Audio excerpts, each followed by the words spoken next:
Lonnie from Team R4S as usual, bringing you a deck profile, but this particular one will be most interesting. This deck profile is for Miss Vados, my favorite little dime piece. As we all know, Vados is considered to be one of the underpowered leaders of this format since she only can attack active battle cards on both sides of her card. But in my personal opinion, I think that Vados can be very strong if you decide that you want to actually put some skill into the way you play the game. With that being said, I have a pretty simple deck list. It's 3 colors before anybody starts looking at it. But it's very fun to play, and I think that it's very potentially strong if you are good with high skill cap decks. So we're going to get right into it.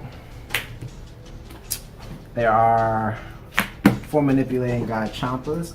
This deck is considered to be what I would call a slow control. So generating advantage on the hand and then controlling the board is kind of what it's supposed to do. So this Champa here is just the Searcher for the Destructive Terror Champa, which I play in the deck for board control towards the late game. For Sorbet.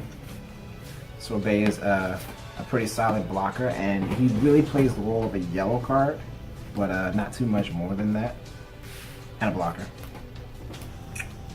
For Kaba, Kaba is one of the more aggressive cards and is a part of Vados' self-awakening thing.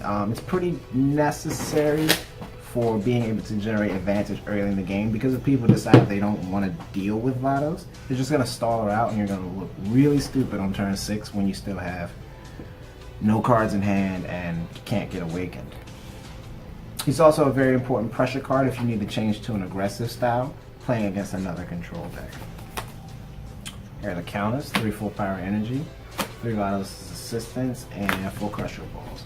Between the attack negations, I don't really think you need one more than the other. Full power energy is obviously necessary for countering rush, and Vados' assistance is necessary for allowing you to stop attacks on your characters that are necessary for continuing rush, namely Kaba. Crusher Ball, on the other hand, being a necessary 4 in my personal opinion, helps you to deal with threats as soon as they're dropped and helps to power your late game by allowing you to control threats without them taking immediate effect, like Beerus or Goku, or insert blue card interest cost of 6 or higher here. Just about the entire late game of the format.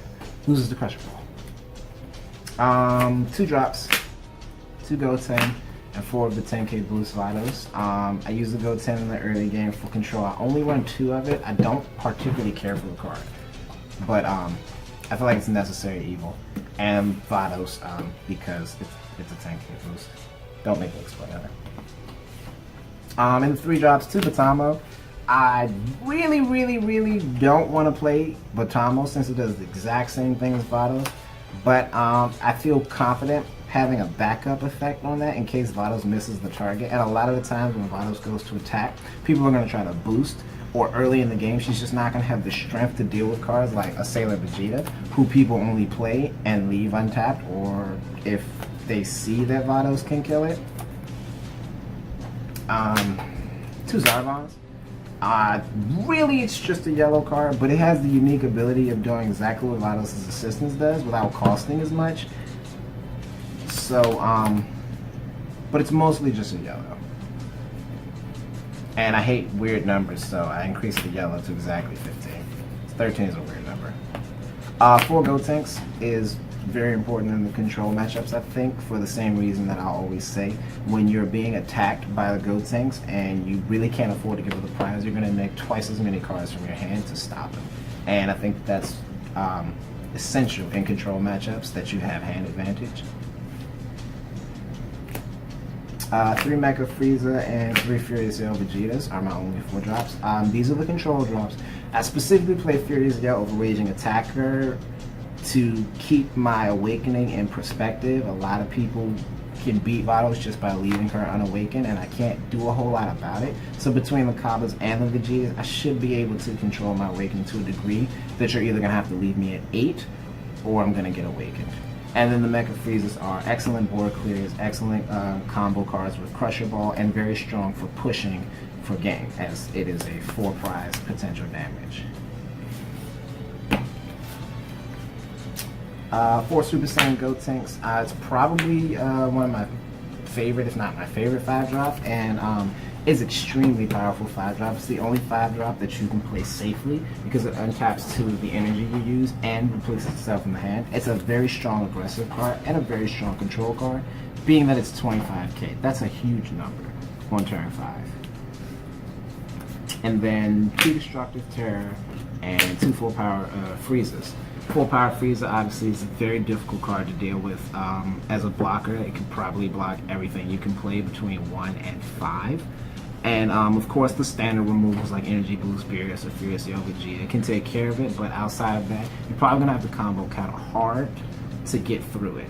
And Destructive Terror Champa as the other control card that I can use more aggressively. Since both of them are triple strikers, I prefer Champa for clearing out trash all over the board and being able to push through blockers, unnecessary boosts, and being a triple strike for a final hit. Plus he's red. So there you go. That's the list that I have so far.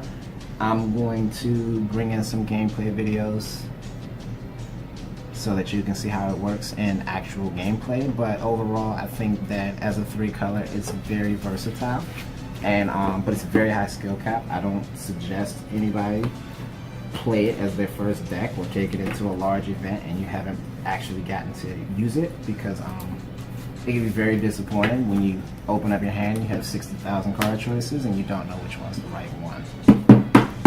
But I hope you enjoy it.